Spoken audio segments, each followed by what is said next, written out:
हाय दोस्तों, welcome to back my channel. मैं ये कहानी का भाग 40वां लेकर आई हूँ। तो हम बिना देरी के स्टोरी स्टार्ट करते हैं। दीदी अक्षरा से दूर हो गई और अपना सिर में हिलाते हुए बोली, अब ठीक है। हम डॉक्टर ने भी अपना सिर हाँ में हिलाया और बोली, आपको बेबीज़ को फीड कराना होगा क्योंकि बेबीज़ को अभी इसकी बहुत ज़रूरत है। डॉक्टर के इतना कहते ही दो नर्स अपने साथ बेबीज़ को लेकर अंदर आ चुकी थी। कृति की नज़र जैसे ही बेबीज़ के ऊपर पड़ी, उसका दिल भर आया। जिसे उसने अपने पेट में 8 महीने रखा, उसकी बॉडी का वो हिस्सा, उसकी ज़िंदगी का सबसे बड़ा तोहफ़ा, उसकी मोहब्बत की निशानी, उसके बच्चे। डॉक्टर ने नर्स को इशारा किया और बोली, आप एक एक करके दोनों बेबीज़ को फीड कराने की कोशिश कीजिए। अगर कोई हेल्प चाहिए होगी तो आप हमें बुला सकती हैं।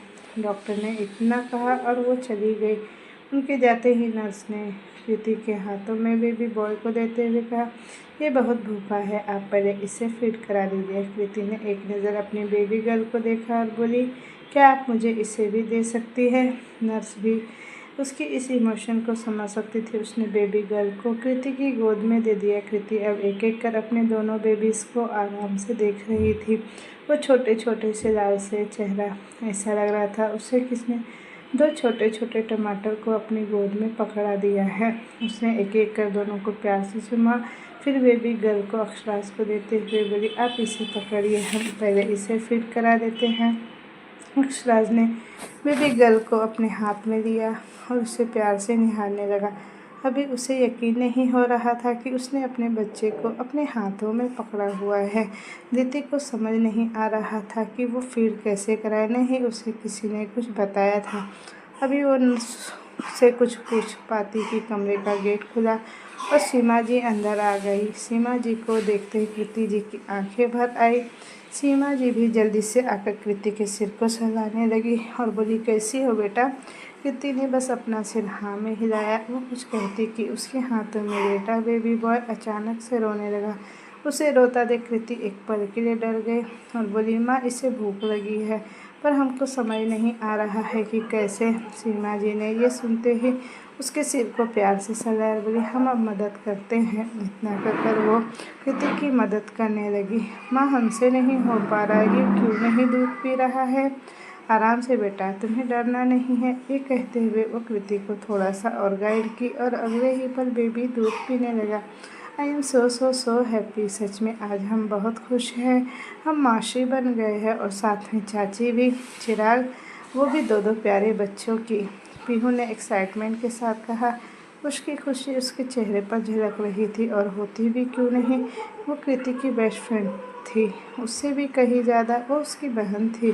चिराग, जो अभी कुछ देर पहले ही कहीं से आया हुआ था, वो बस पीहू के चमकते हुए चेहरे को देख रहा था, जिसके ऊपर एक प्यारी सी स्माइल थी जो जाने का नाम नहीं ले रही थी। और वो इस स्माइल को ऐसे ही बरकरार रखने के लिए अपनी ज़िंदगी भी कुर्बान कर सकता था। और जिसने भी पीहू की इस स्माइल को मिटाने की कोशिश की या फिर उसे दर्द देने की कोशिश की, वो उसे ज़िंदा जला देने की हिम्मत रखता है, क्योंकि वो अभी तक एक शख्स को मौत के घाट उतार कर आ रहा है और वो कोई और नहीं बल्कि ऋषि है, जिसने उसकी पीहू को गलत तरीके से छुआ था, उसे उसकी ज़िंदगी ख़त्म करने के लिए उकसाया था, उसे इतना ज़्यादा रुलाया था।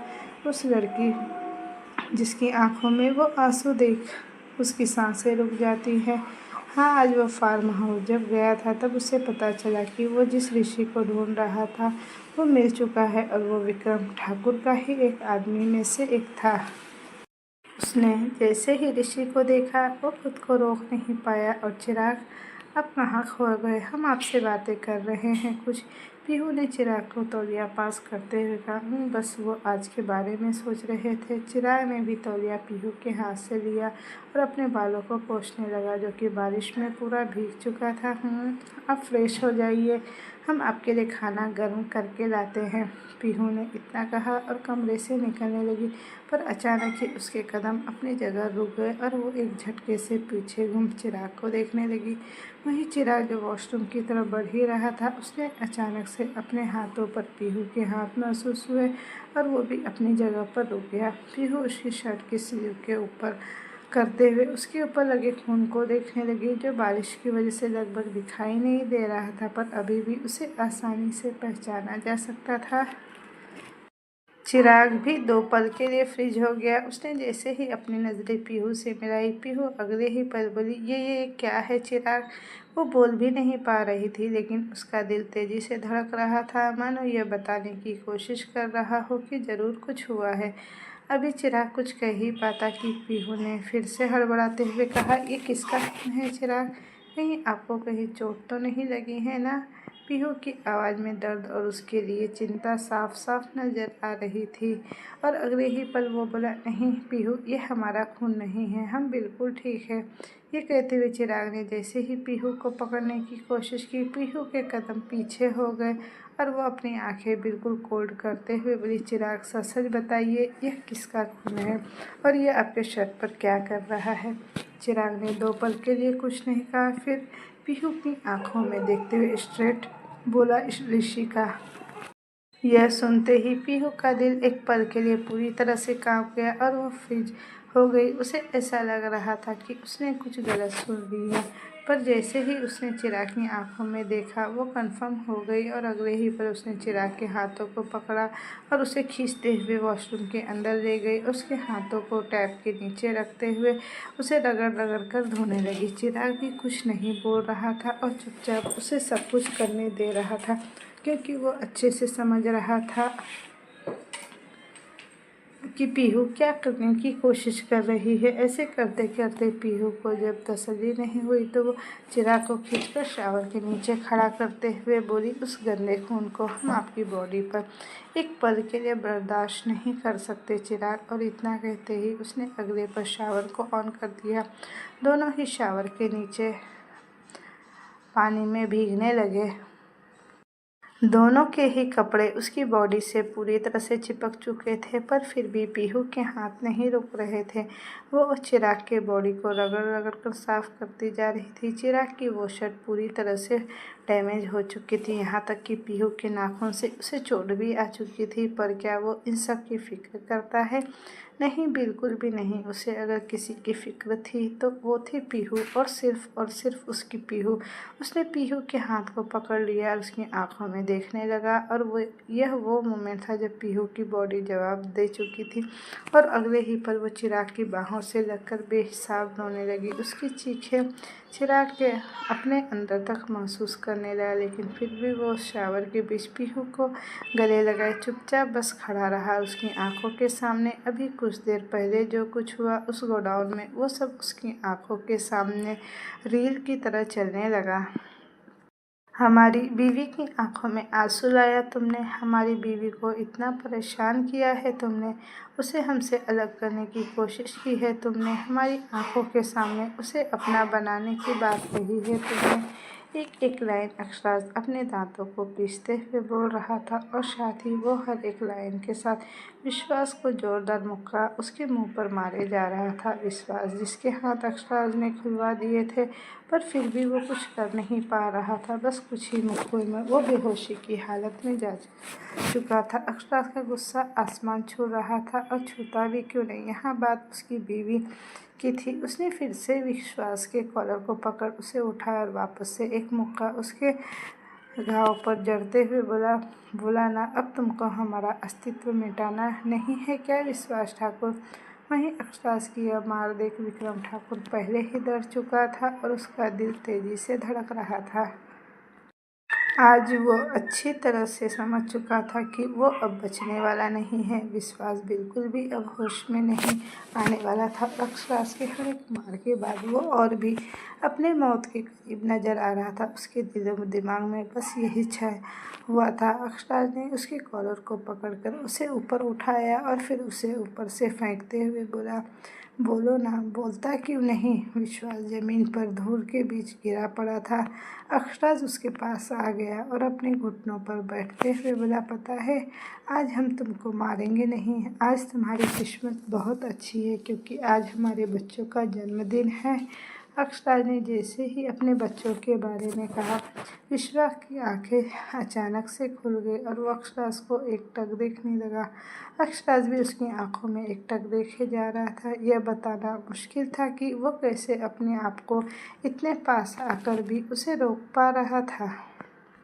उसके हाथ बंधे हुए थे और वो अपने बच्चों के जन्म वाले दिन कोई ऐसा काम नहीं करना चाहता था जिससे कि उसके कर्मों का फल उसके बच्चों को भुगतना पड़े। मारना नहीं चाहिए, यहाँ रखो जिंदा इसे, पर कैसे, ये तुम्हारा काम है।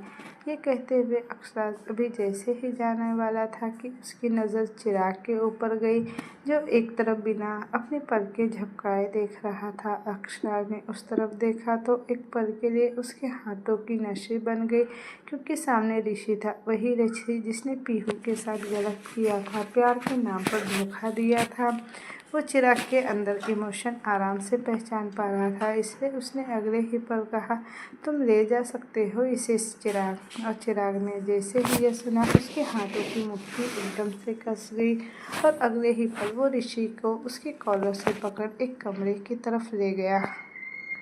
ऋषि, जो अपनी अधखुली आंखों से चिराग को देख रहा था, उसे बिल्कुल समझ नहीं आ रहा था कि चिराग ने उसे यहाँ लाया क्यों है, जबकि वो तो उसे जानता भी नहीं था और वो ये सब विश्वास ठाकुर के कहने पर कर रहा था।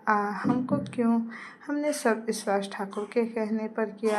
अभी वो कुछ कहने की कोशिश कर ही रहा था कि चिराग ने बिना उसे मारे शुरू कर दिया। वो एक के बाद एक लात और घूंसे ऋषि के ऊपर बरसाए जा रहा था, और बरसाता भी क्यों नहीं।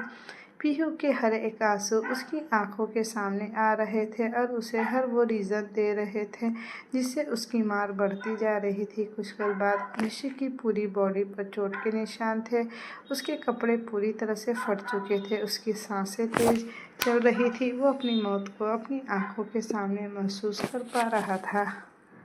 चिराग बस बिना रुके उसे मारे जा रहा था। वो चिराग के किसी बात का कोई जवाब नहीं दे रहा था और यह शायद देना भी नहीं चाहता था, और देता भी क्यों, वो कौन था आखिर। वो कुछ ही पलों में ऋषि का पूरा चेहरा बिगड़ चुका था और ऐसा लग रहा था वो अब अपनी आखिरी सांसें गिन रहा हो। उसने एक बार फिर से बोलने की कोशिश की कि क्यों मार रहे हो तुम मुझे। चिराग ने एक नज़र उसे देखा और उसकी आंखों में आंखें डालते हुए बोला, मौत भी कम है तेरे जैसे हैवान के लिए। प्यार के नाम पर शरीर से खेलने के बाद यही होता है, मौत से भी बदतर सजा होगी तुम्हारी। ऋषि ने जैसे ही ये सुना, उसका दिल एक पल के लिए कांप गया। उसकी आंखों के सामने न जाने कितनी ही लड़कियों के चेहरे घूमने लगे, वो सारी लड़कियां जिसके साथ उसने आज तक ऐसा काम किया था। चिराग ने अपने ख्यालों को साइड किया और पीहू के हाथों को अपने होठों से लगाते हुए बोला, तुम कहो तो हम यह शर्ट अभी जला देंगे, ख़त्म कर देंगे इसे, इस जिसकी निशानी पर। खुद को चोट मत पहुंचाओ पीहू, वरना हम सोच भी नहीं सकते हम क्या कर गुजरेंगे। पीहू ने जैसे ही ये सुना, वो चिराग की आंखों में एकटक देखने लगी और उसकी दिल की धड़कनें तेजी से धड़क रही थी। वो चिराग की आंखों के अंदर अपने रिफ्लेक्शन को इतनी साफ देख पा रही थी कि उसे शक हो रहा था कि क्या कोई आईना उसकी इतनी हसीन तस्वीर खुद से बना रहा है। क्यों? पीहू ठीक से बोल भी नहीं पा रही थी, क्योंकि उसे समझ नहीं आ रहा था कि वो क्या ही बोले। उसने आज तक यह सब सिर्फ मूवीज़ और किताबों में पढ़ा था, पर आज जब उसकी आंखों के सामने प्यार का असली मतलब था तो उसे समझ नहीं आ रहा था कि क्या सच में ऐसा हो सकता है, क्योंकि यह एक अलग था, बिल्कुल ही अलग था जो फिल्मों और किताबों में देखा गया था। उससे बेहद अलग था ये सब कुछ। ये इश्क रूहानी था जिसमें पागलपन तो था, पर उसकी हदें नहीं थी, जिसमें प्यार में सब कुछ कर गुजरने की हिम्मत थी और सबसे ज़्यादा खुद को भी कुर्बान करके प्यार करने का जज्बा था। कोई इतना प्यारा कैसे हो सकता है और सारा का सारा कैसे हो सकता है। कोई इतना हसीन दिल कैसे हो सकता है और दिलदारा कैसे हो सकता है। तुम्हारे उन आंसुओं के लिए जो तुमने हर एक रात बहाए हैं, तुम्हारे हर एक पैनिक अटैक्स के लिए जो तुमने हर एक दिन झेले हैं, तुम्हारी हर एक कड़वी यादों के लिए जो तुम्हें किराए में मिले हैं। तुम्हें हर एक शिकायत के लिए जो तुम हर रोज़ अपने भगवान से करती हो, तुम्हारे लिए, सिर्फ और सिर्फ तुम्हारे लिए पीहू। चिराग की हर एक कही गई बातों की सच्चाई उसकी आंखों में साफ दिखाई दे रही थी, और दिखती भी क्यों नहीं, आखिर उसकी हर एक बात उसके दिल से डायरेक्ट जो निकली थी। दोनों की बॉडी शावर के नीचे पूरी तरह से भीग चुकी थी। दोनों ही एक दूसरे की आंखों में बस एकटक देखे ही जा रहे थे कि तभी चिराग ने उसे एक झटके से अपनी बाहों में उठाया और बाथरूम से बाहर निकल आया। पीहू भी अब चुपचाप चिराग को देखे जा रही थी। उसके हाथ चिराग की शर्ट के कॉलर पर थे और वो हल्की हल्की कांप रही थी। नवंबर का महीना जो था और इतनी देर पानी में भीगने के बाद कोई कैसे नहीं कांपता। चिराग ने पीहू को काउच पर बिठाया और साइड से टॉवल लेकर उसे अच्छे से कवर कर ड्रेसिंग टेबल की तरफ बढ़ गया। पीहू उसे अभी भी देख रही थी। उसे समझ नहीं आ रहा था कि वो क्या कर रहा है। चिराग वापस से पीहू के पास आया और उसके सामने अपने घुटनों पर बैठते हुए उसके हाथों को अपने हाथ में ले लिया और उन्हें एक बार फिर से प्यार से चूमते हुए बोला, तुम अनमोल हो हमारे लिए पीहू, तुम्हारा कोई मोल नहीं और न ही कोई तुम्हारा मोल हो सकता है। अगर दुनिया में बेशकीमती चीज़ें भी हमारे सामने क्यों न आ जाए, हम हमेशा तुमको ही चुनेंगे पीहू, तुमको ही सबसे ऊपर चुनेंगे, खुद से भी ऊपर चुनेंगे और अपनी आखिरी दम तक सिर्फ और सिर्फ तुमको ही चुनेंगे। पीहू का दिल एक पल के लिए मानो धड़कना ही भूल गया था। यह क्या था, ये क्या कह दिया था चिराग ने? क्या वो इसके लायक थी? क्या वो सच में इतनी अनमोल थी कि कोई उसे खुद से ऊपर चुनेगा, वो भी अपने मरते दम तक चुनेगा? अभी वो यही सोच ही रही थी कि चिराग ने अपने साइड में रखे फर्स्ट एड बॉक्स निकालते हुए उसकी आंखों पर पट्टी करना शुरू कर दी। जाहिर सी बात है कि शर्ट को रगड़ने में उसके नाखून टूट चुके थे, साथ ही साथ उसके नाखूनों से उसके हाथों में खरोंचें भी आई थी। चिराग ने अच्छे से उसके हाथों में पट्टी की और वापस से उसे चूमते हुए बोला, आइंदा से हम ये बर्दाश्त नहीं करेंगे कि तुम खुद को चोट पहुंचाओ पीहू। तुम हमारी ज़िंदगी हो, जान हो तुम हमारी, और तुम्हारी जान समझती हो ना, जान निकल जाती है हमारी तुमको दर्द में देखकर। चिराग ने जैसे ही ये बोलना खत्म किया, अगले पल उसके होठ पीहू के होठ महसूस हुए। यमराज तो यूं ही बदनाम है, अरे यमराज तो उन्हीं बदनाम है, हमें तो उनके होठों का जाम भी मौत के करीब ले जाता है। पीहू की पकड़ चिराग के कॉलर पर कस गई और उसे डीप पैशनेटली किस करने लगी। उसके होठ चिराग के होठों के साथ सिंक हो रहे थे। उसने अपने हाथों को चिराग के हाथों के साथ धीरे धीरे इंटरवाइन करना शुरू कर दिया। चिराग भी पूरी तरह से पीहू की किस में खो चुका था। ऐसा लग रहा था मानो खून उसकी पूरी बॉडी में दौड़ रहा हो। उसकी धड़कनें इतनी तेज थी कि उसे अपनी धड़कनें भी महसूस नहीं हो रही थी। वो इस डीप पैशनेट किस में अपनी सॉफ्टनेस बरकरार रखने की कोशिश कर रहा था। वो इस पल में पीहू को जरा सी भी चोट नहीं पहुंचाना चाहता था। वो इस पल को जितना हो सके उतना खूबसूरत बनाना चाहता था। ऐसा बनाना चाहता था कि पीहू की यादों में ये सब सबसे हसीन याद बनकर रहे। पीहू की मौन की आवाज़ चिराग को अब हल्की हल्की सुनाई दे रही थी। वो शायद कुछ ज़्यादा ही पैशनेट किस कर रहा था। उसने धीरे से पीहू की कमर को सहलाया और उसकी टंग एंटर कर दी। वो पीहू के मुंह को एक्सप्लोर कर रहा था। पीहू के हाथ भी अब चिराग के कॉलर से होते हुए उसकी गर्दन से लिपट चुके थे।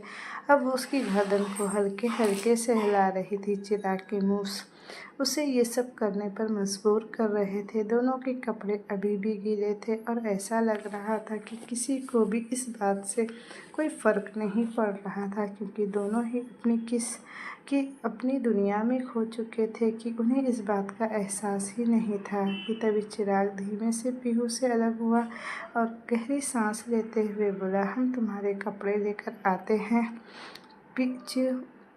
पीहू जो चिराग की आंखों में देखने की कोशिश कर रही थी, वो आराम से चिराग की आंखों में वो प्यार, वो खुमारी देख सकती थी जो चिराग उसे बेइंतहा करता था।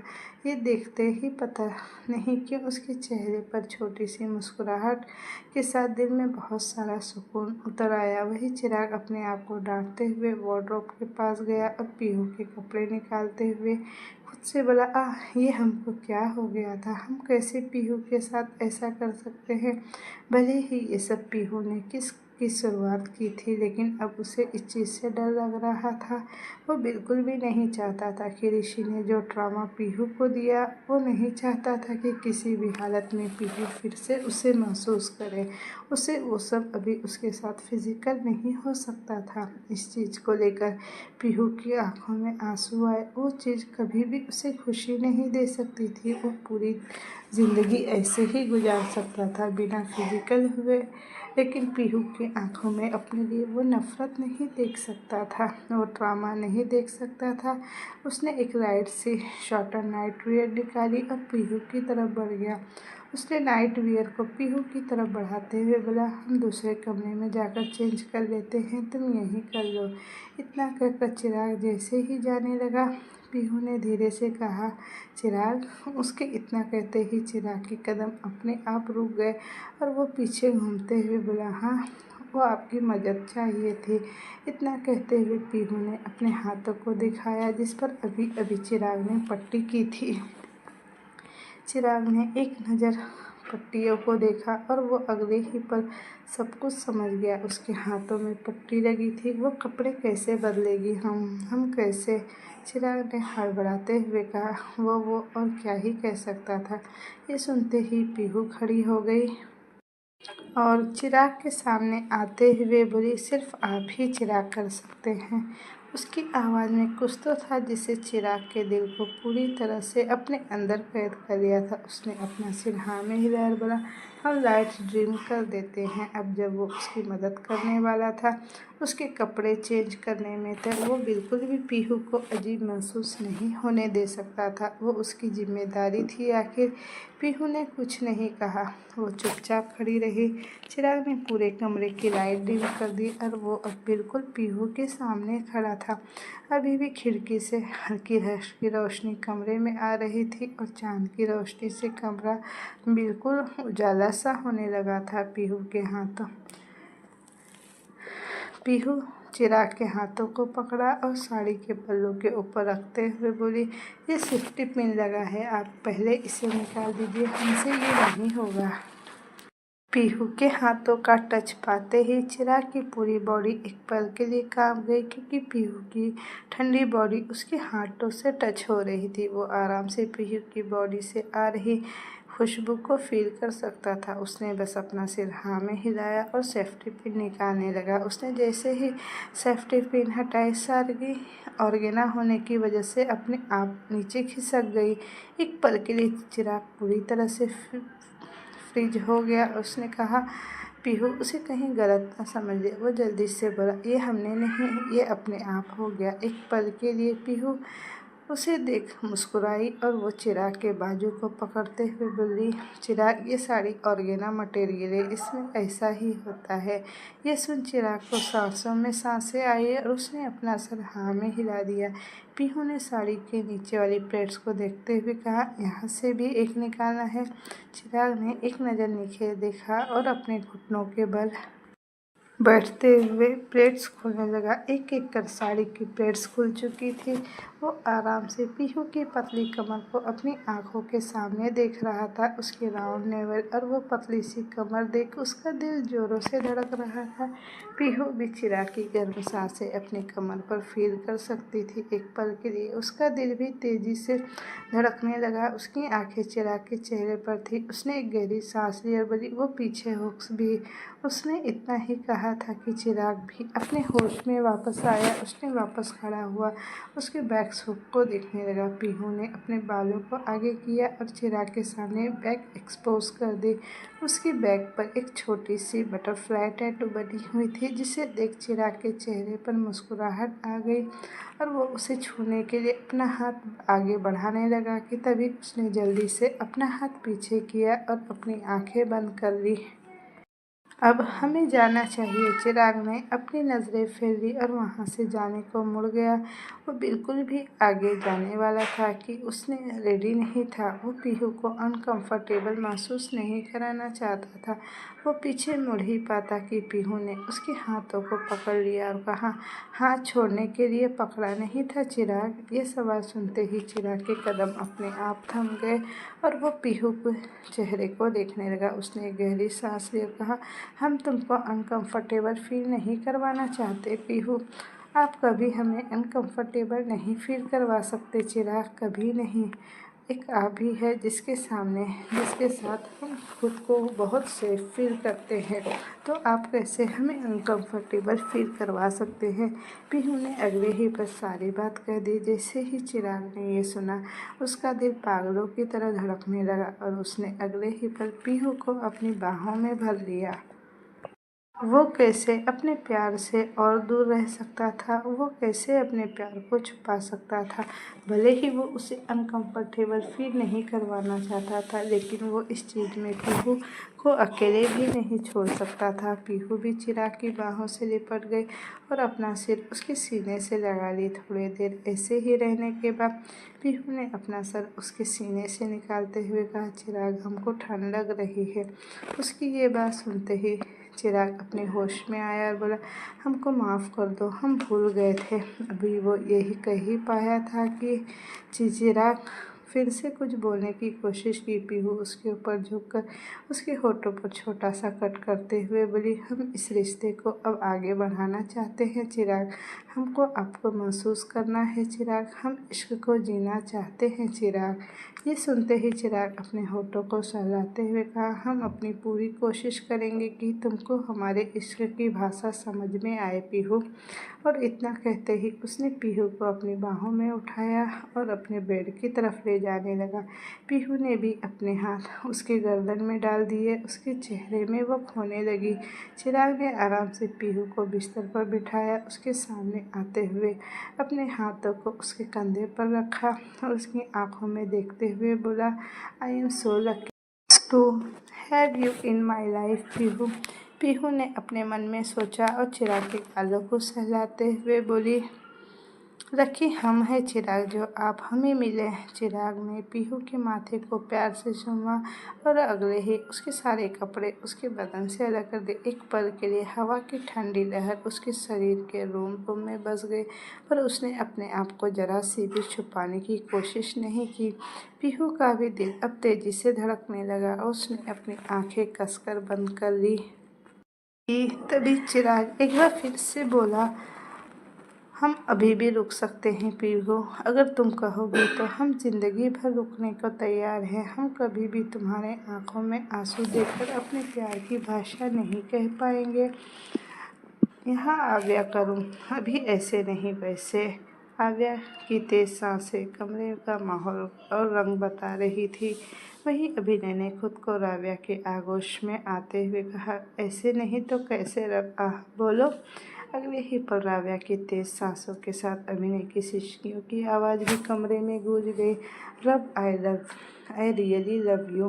दोनों ही एक दूसरे से लिपटे हुए थे, साथ ही साथ दोनों की गहरी सांसों की आवाज़ से पूरा कमरा गूंज रहा था। और गूंजता भी क्यों नहीं, दोनों ने इतनी मेहनत जो की थी।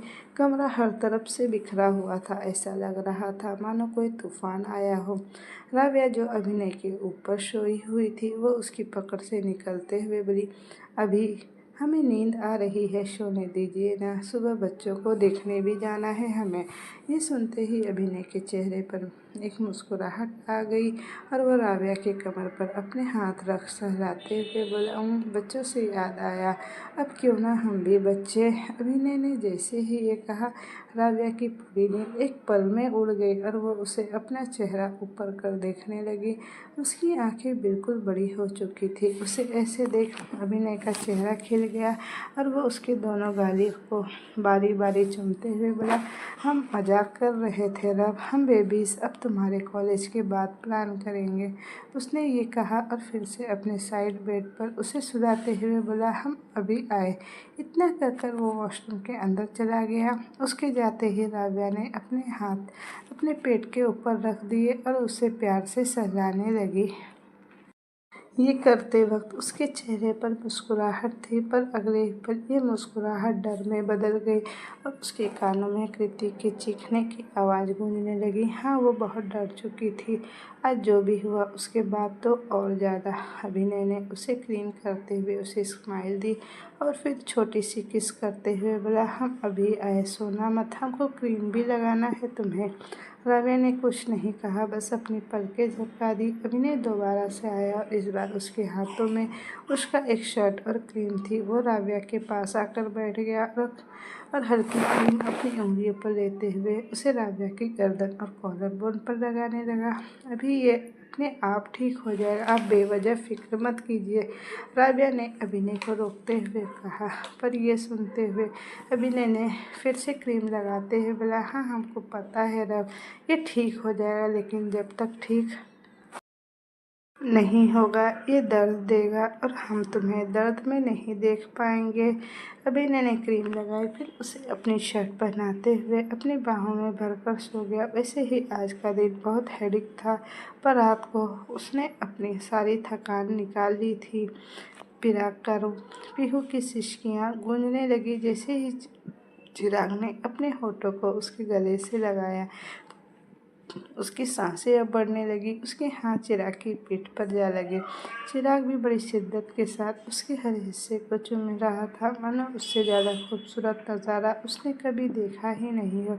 उसके बदन से आ रही वो फ्लोरल स्मेल उसके दिल के हर कोने में अपना छाप छोड़ रही थी। उसे बिल्कुल भी यकीन नहीं हो रहा था कि उसकी पीहू, उसकी मोहब्बत, उसका इश्क उसकी बाहों में है और वो उसे शिद्दत के साथ प्यार कर रहा है। उसने हल्के हल्के बाइट्स और पीहू के साइड नेक को करते हुए उसे धीमे से छोड़ दिया। उसके ऐसा करते ही पीहू की एक सिसकी ने कमरे में घुस गई और अपनी प्यारी मासूम आंखों से वो एकटक चिराग को देखने लगी, मानो पूछ रही हो कि मुझे बाइट क्यों किया। चिराग उसके हाथों को अपनी शर्ट के बटन ऊपर रखे उसकी आंखों में देखते हुए बोला, क्या हमारे लिए तुम इसे उतार सकती हो। पीहू के गाल लाल हो गए और उसने धीरे से अपना सर हाँ में हिलाया, पर अगले ही पल उसने अपने हाथों में लगी पट्टी को देखा और फिर सोचने लगी। उसके चेहरे पर मुस्कुराहट आ गई और वो अपना चेहरा चिराग के शर्ट के पास लाते हुए बोली, I am using my teeth. और इतना कहकर वो अपने दांतों की मदद से बटन्स खोलने लगी। उसकी ये हरकत देख एक पल के लिए चिराग भी शर्मा सा गया और वो पीहू की फ्लोरल फ्रेग्रेंस को अपने पूरे शरीर के ऊपर फील कर सकता था। पीहू ने एक एक करके उसके सारे बटन्स अपने दांतों की मदद से खोल दिए थे और इसी बीच कई बार उसके मुलायम होंठ चिराग के सीने और ऐप से जाकर टकरा चुके थे, जिसका असर चिराग के ऊपर बखूबी दिख रहा था। उसकी आंखें बंद हो रही थी उसके टच से और उसका एडम से पल बार बार ऊपर हो रहा था, जो उसकी हाई पावर को दिखा रहा था। वहीं पीहू भी ये सब देख पा रही थी और अगले ही पल उसने चिराग को अपने ऊपर बिस्तर पर खींच लिया। चिराग को जैसे ही ये महसूस हुआ कि पीहू के ऊपर है, उसकी आंखें अपने आप खुल गई। उसके सामने पीहू थी, बिल्कुल पास, उसके सामने बहुत ज़्यादा पास। दोनों के होंठ बार बार एक दूसरे से मिल रहे थे। दोनों के बीच अब हवा जाने की जगह नहीं थी। वही चिराग अभी कुछ समझ पाता कि वापस से पीहू ने अपने होठ चिराग के होठों पर रख दिए और अपनी आंखें बंद कर ली। उसके हाथ चिराग के मेसी बालों में घूम रहे थे। चिराग ने अपनी आंखें सुकून से बंद की और पीहू के होठों के साथ वो खेलने लगा। उसके हाथ अपने बालों में महसूस कर उसकी पूरी बॉडी अब धीरे धीरे रिलैक्स हो चुकी थी। चिराग पीहू के ऊपर उठा और वापस से पीहू के पास आया और उसके गले पर बटरफ्लाई किसेस बरसाते हुए बोला, हम तुम्हारा कोई भी ड्रामा वापस नहीं लाना चाहते पीहू। ड्रामा वो कैसे दे सकता था उसे कोई ड्रामा जिसने सिर्फ उसके लिए सिर्फ और सिर्फ एक लड़की की जान तक ले ली, क्योंकि उसने उसके साथ गलत किया था। पीहू के मन में सिर्फ और सिर्फ अभी ये चल रहा था। उसने चिराग के बालों को सहलाया और उसे अपने ऊपर खींचते हुए बोली, I love you, I really love you. I don't know what you written in my destiny, but this moment is perfect with you, चिराग।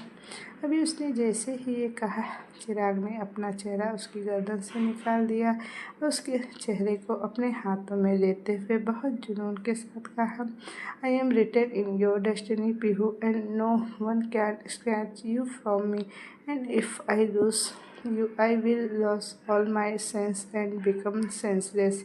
ये कही गई बात कितनी सच थी, ये चिराग की आंखों में वो देखा जा सकता था। वहीं ये सुनते ही पीहू ने उसे अपनी बाहों में भर लिया और उससे पीछे से सहलाते हुए बोली, चिराग हम कहीं नहीं जा रहे। चिराग ने भी खुद को पीहू की बाहों में भर लिया और खुद को शांत करने लगा। पीहू ने हल्की हल्की उसके कंधे पर किसेस करना शुरू किया। ये फील करते ही चिराग ने अपना चेहरा ऊपर उठाया और पीहू के होठों पर एक लाइट किस करते हुए उसे वापस बेड पर सुलाया और उसके ऊपर आते हुए उसके हाथों को इंटरवाइन करते हुए झट से पीहू के आगोश में समा गया। पीहू के पूरे शरीर में दर्द और प्रेशर से भर गए। पीहू की सिसकियाँ पूरे कमरे में गूंज रही थी, साथ ही साथ उसकी पायल की छन छन और सिसकियों को अपनी धुन दे रही थी। चिराग की आंखें सेंसेशन से भर गई। वो इस पल में बस खोस आ गया। उसे आज सब कुछ मिल गया था। अब उसकी मौत भी आ जाए तो वो अब खुशी खुशी मरना पसंद करेगा। नहीं, वो नहीं मरना, अब वो उसे जीना था उसकी पीहू के साथ और ज़िंदगी को उसे एंजॉय करना था, जो कि अब सच में उसके लिए बहुत खूबसूरत हो चुकी थी। हॉस्पिटल में किसी की तेज रोने की आवाज़ से कृति ने अपनी आंखें खोली, पर आँख खुलते ही उसके सामने का नज़ारा था उसे देख वो एक पल के लिए थम सी गई, क्योंकि वो सुंदर, बेहतरीन और बहुत खूबसूरत नज़ारा था जिसको देखने भर से उसकी आंखें भर आई। सामने अफसराज अपनी छोटी सी बेटी को प्यार से अपनी गोद में लेकर घुमाए जा रहा था और साथ ही उसे चुप कराने की कोशिश भी कर रहा था। वो इतना खो चुकी थी इस पल में कि उसे ख्याल नहीं रहा कि कुछ भी चीज़ का। तब तक ही अफसराज सामने आकर बोला, बेबी हमारा सच में कोई मन नहीं था तुमको उठाने का, पर ये चुप ही नहीं हो रही थी। हमने बहुत कोशिश की इसे चुप कराने की, लेकिन फिर से ये रो रही है, शायद इसे बहुत तेज़ भूख लगी है। कृति ने भी एक स्माइल की और बोली, अपनी प्यारी सी बेटी को दे दो। अपनी गोद में लेते हुए वो उसके माथे को चूमते हुए बोली, हमारे प्यारे बच्चे को भूख लगी है, अभी मम्मा आपको खाना खिलाएगी। कुछ देर में बेबी चुप हो गया। वो सोच रही थी कि उसने अपने बालों में किसी के होठ महसूस हुए।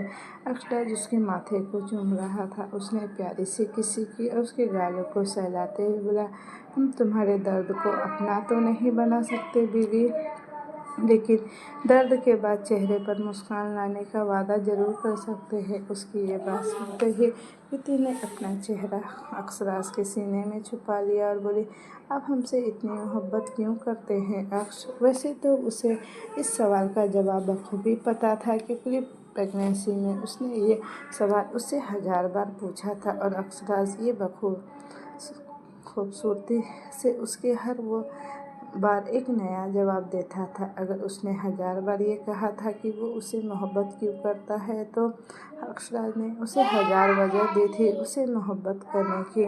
वहीं उसका ये सवाल सुन अक्षराज मुस्कुराते हुए बोला, तुम वो पहली लड़की हो जिसे देख हमारा दिल और भी जीने को कहता है तुम्हारे साथ जियो। तुम वो हो जिसे देखकर हर एक प्यार की कहानी सच्ची लगती है। तुम हो वो जिसे देखकर हमको ये बेरंग दुनिया भी अच्छी लगती है, जिसको देखकर हमारी सांसें चलती है, हमारा दिल धड़कता है।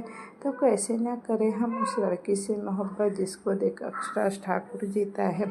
अभी वो फिर से आराम कर ही रहेगी, तभी उसकी नज़र अक्षराज की आंखों पर गई जो लाल हो चुकी थी। ये देखते ही उसके चेहरे पर शिकन आ गई। वह अक्षराज का चेहरा अपने हाथों में लेते हुए बोली, आप अच्छी नींद नहीं ले रहे हैं ना अक्ष। कैसे वो नहीं पहचानती थी इन आँखों को। वो जानती थी जब भी अक्षराज अच्छी नींद नहीं लेता तब उसकी आँखें ऐसे ही हो जाती थी। और यह पहली बार उसे उस रात पता चला था जब पहली बार अक्षराज ने उसे प्यार किया था और वो रात भर नहीं सोया था। मोहब्बत भी क्या कमाल की चीज़ है। सब कुछ करवा देने के बाद भी यही कहेगी कि अभी तो कुछ भी नहीं हुआ, बिना तुम्हारे तो हम सांस नहीं ले सकते, और तुम सोने की बात करती हो। अक्षराज ने अपनी कातिला मुस्कुराहट के साथ कहा, बस एक और शब्द नहीं। अगर उसने एक बार अक्षराज की आवाज़ को सुनेगी तो उसके होठों को ज़रूर से चूम लेगी। बिना तेरे कोई दिलकश नज़ारा हम न देखेंगे, तुम्हें न हो पसंद उसको दोबारा हम न देखेंगे। वो अपने हाथों को अक्षराज के गालों से होते हुए उसके बालों की तरफ ले गई और उसके बालों में हाथ फेरते हुए बोली, हमको पता है आपने सोने की कोशिश नहीं की है अक्ष, हम आपसे ज़्यादा अपनी आँखों को जानते हैं। कृति की इस बात पर अक्षराज फिर से मुस्कुरा दिया, और मुस्कुराता भी क्यों नहीं।